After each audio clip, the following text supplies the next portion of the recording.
So drivers are less likely to be breathalyzed in Britain than in most other European countries. That's true.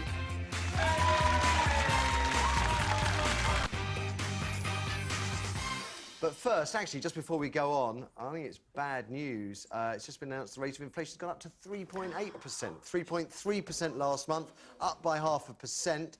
And that means Mervyn King, Governor of the Bank of England, has to write to Alistair Darling to explain why he has missed his inflation target again. And, of course, the cynics amongst us would say it's because we are now sliding into recession. Happy days. Anyway, let's talk about drink driving for a moment. Would a zero drink drive limit be unfair on teen drivers? The government's chief medical officer, Sir Liam Donaldson, wants to stop drivers under the age of 20 from having anything to drink before getting behind the wheel. He claims a zero limit would save lives because young drivers who do drink within the current limit are more than twice as likely to crash as older, more experienced drivers who've consumed the same. That's powerful evidence.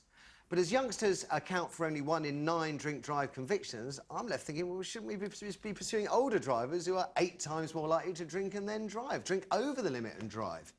And there are other issues as well. Is a zero limit even possible? Because I've heard other doctors say that the human body naturally produces tiny amounts of alcohol, as do seemingly benign substances such as mouthwash. You know, sluice your mouth out, go driving, get busted, lose your licence. We have the highest drink-drive limit in Europe at 80 milligrams of booze per 100 ml of blood. In most other countries, it's 50. That's 1 small glass of wine, not the 2 we allow ourselves here. So would a zero limit be unfair on teenage drivers? Why not apply a zero limit across the board? Why not reduce the alcohol limit so we're in line with Europe, David? I think that there is a very, very strong argument for stopping drivers drinking altogether, in as much as a lot of people now who do drive just make a point themselves of not drinking if they're driving. And it seems to be a sensible option, although for some people they would say, you know, that it's draconian to enforce it. I think if you're going to enforce it among teenagers, there is strong evidence to suggest that it does cut down deaths among teenagers and road traffic accidents among young people, 17 to 21-year-olds. However, when you take that across the board through all ages, I'm sure the results are exactly the same. So if you're going to apply it to young, inexperienced drivers who only amount for 11%, account rather for 11% of all traffic accidents, why not apply it to the other 89%? My concern as well is when you're dealing with young people, there will be a section of young people that will just, well, there's drugs, but also just ignore the law. Yeah. But also, don't you think so? I think there has to be a test at some point for drugs as well as alcohol, because a lot of kids, you know, between the ages that they're talking about here, they're going to be taking recreational drugs at some point in the night. Doesn't mean they're off their heads, but they're going to be, you know, the likelihood is they'll take something. And there's you've got the same problem then. Cannabis stays in the body for a month or more. It's only intoxicating for a few hours. So how do you know the person who's taking cannabis is intoxicated while behind the wheel, or just has traces of cannabis they consumed a month ago? You don't, but you know, but one drink combined with a bit of a drug, you're in trouble. I mean, I think. But the issue just at the moment is whether or not we want to pick on young people again and make it harder for them, or whether I'm suggesting we look at a lower alcohol limit across the board. I think, you know, do you know, it's interesting when you drink at certain times of the day. You know, you must know this. If you have 1 glass of wine at lunchtime, which is in the legal limit, it has a different effect on you. I can feel a bit drunk at lunchtime on 1 glass, and then you drive and you're still within the limit, but you're not quite right. Your reflexes aren't as sharp. So there is an argument, I think, for stopping it. And then there's no confusion. Nobody drinks.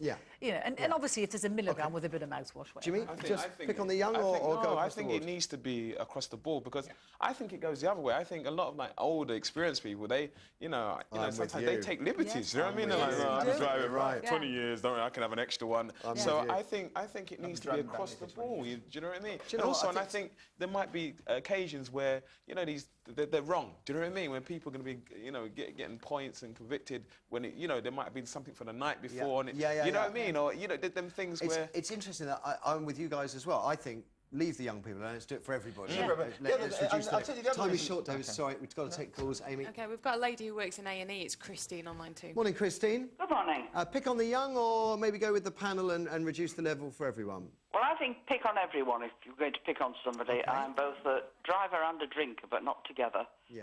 And it's a lot easier to say, I'm driving, I won't have a drink. Yeah. Than to say, I'll just have one. Yeah, I'll have one, or I'll drink half of this and I'll be okay here, just a sip of that. So you think a lower level for everyone? Well, I think a zero level. Zero level for everyone. I'm also a JP, and it takes away all the arguments. Yes, yes, it does. Christine, thank you. Let's have another. And we've got Jeanette, and she's on line 1. Jeanette, good morning. Good morning to you. Do we need to pick on the young? I think you need to pick on everyone with an absolute zero tolerance for alcohol and driving altogether.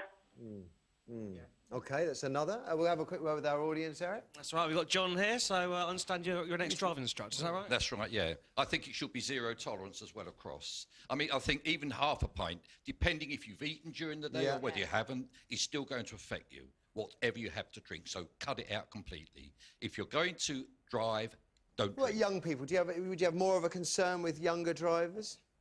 Not necessarily. I mean, again, I think drink affects people in different ways. You don't have to be an 18-year-old to be more affected than somebody older, which is why I think that, as was said, I think some older people tend to push the limit a bit and a bit. So I think it should be everybody. And it's quite interesting as well, because I'm always thinking about accidents and people driving at night. And when I was younger, teenager, early 20s, I used to drive a lot at night when, of course, people are coming out of pubs, and I guess maybe there's more chance of accidents. It's darker, the conditions are harder to drive in.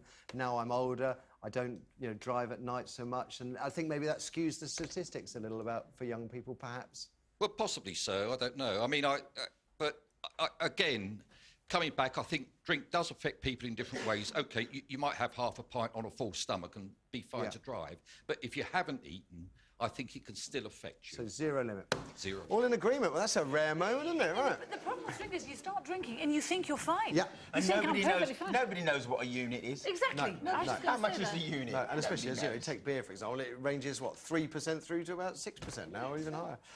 I can't remember the last time that nobody disagreed at all. Well, let's see how we do with our next one then, shall we?